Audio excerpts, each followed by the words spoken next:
अकोला शहरातील अवैध धंद्याविरोधात पोलिसांनी मोठी कारवाई करत देह व्यापाऱ्याच्या अड्ड्यावर सर्जिकल स्ट्राईक केली आहे.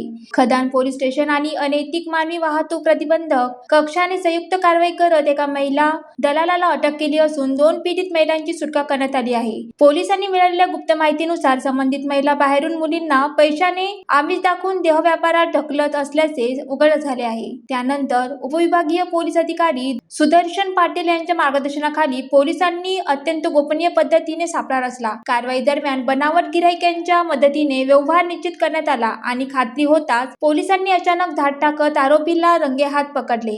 छाप्यात 71,050 रुपयाची रोख रक्कम, मोबाईल आणि आक्षेपार्ह साहित्य जप्त करण्यात आले. या कारवाईत 2 महिलांची सुटका करून त्यांना सुरक्षित स्थळी हलविण्यात आले असून आरोपी विरुद्ध अनैतिक व्यापार प्रतिबंधक कायद्यान्वये गुन्हा दाखल करण्यात आला आहे. दरम्यान या रॅकेट मागे आणखी कोणाचा सहभाग आहे याचा सखोल तपास पोलीस करत असून अवैध धंद्यावर कठोर कारवाई सुरूच राहणार असल्याचा इशारा पोलिसांनी दिला आहे. ज्वालादीप न्यूज करिता मनीष राऊत, अकोला.